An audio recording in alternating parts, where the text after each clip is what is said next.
What will $11 million buy you? In Loudoun County, Virginia, it's buying gender-neutral bathrooms in 2 high schools this fall. That's right, sex-specific bathrooms are a thing of the past for some high schoolers in Loudoun County. Our next guest says parents should be alarmed. Julianna Sweeny is a Young Voices commentator and a Loudoun County teacher. Okay, Julianna, why should parents be alarmed about these gender-neutral bathrooms? Well, you said it very well. This is not only an expensive problem at $11 million, but this is also a problem of privacy and the principle in and of itself. So let's talk a little bit about the price. So Loudoun County is known for being a wealthy county for sure, but there are only 2 bathroom facilities that are being renovated.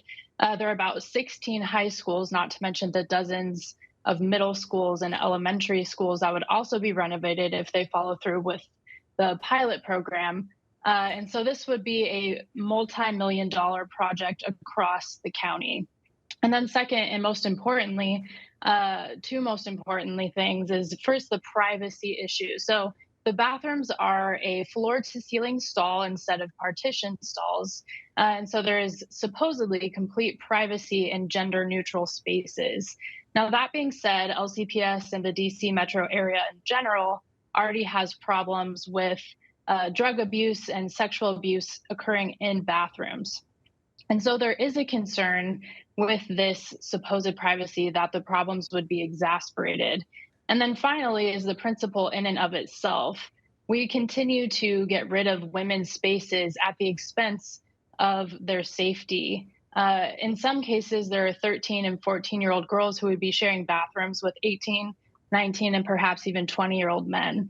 And so this is at a steep cost, not only the price, but also for the student safety. How about gyms and locker rooms, Juliana? The same policy there? Yeah, it looks like the high schools are also eventually going to implement the same policies with the locker rooms. That being said, we do have a great governor in Virginia who is looking out for parental rights and also the privacy rights for girls, but I do worry that the policies will continue to be implemented in the locker rooms and other spaces as well. And I must remind our viewers, this is the school district that was accused of covering up the sexual assault of 2 girls by the same male student at 2 separate Loudoun County high schools. And the father of one of those victims was arrested for disorderly conduct at a county school board meeting. Remember that one? So, Juliana, didn't the school district want to make a fresh start?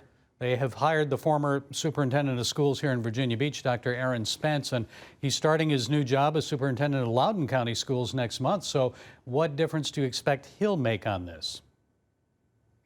You know, it's hard to say because the head of schools have not spoken out on this issue. They've just continued to say we are going to follow through with this policy, even though parents are speaking out against the bathroom policies and the construction of the high schools. But we're not sure what it's going to look like after this school year. So the pilot program is being constructed in those 2 high schools, as you mentioned, and will open, it looks like, in the fall or the winter. And the county continues to say that they're going to follow through with their plans. So it's full steam ahead. So what should be done then? Might more parents risk being labeled terrorists for expressing their concerns at school board meetings?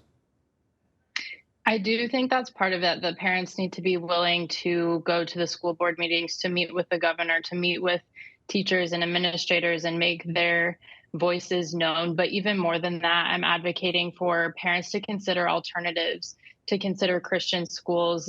There's a brand new Christian school opening up in Loudoun County this year. That's K-8. And so these options continue to open up to be the alternative to the public school system. And as we take students out of the public schools, hopefully they will be trained under the values of Christian schools and they will be kept safe in a way that is just not possible in the public schools. I think most parents would just say have a separate bathroom for transgender students. If you have that many in the school, just have one for them. What do you think? Yeah, I agree. And the funny thing is they already have separate spaces for transgender students, but that has also come at the expense of staff and teachers not having their own separate bathrooms or not as many separate bathrooms. And so it seems that they are kneeling to the transgender students, the minority, at least for now, a small minority, again, at the expense of student safety. Okay, we'll see where all this leads. Loudoun County School, Virginia school teacher, Young Voices commentator Julianna Sweeny.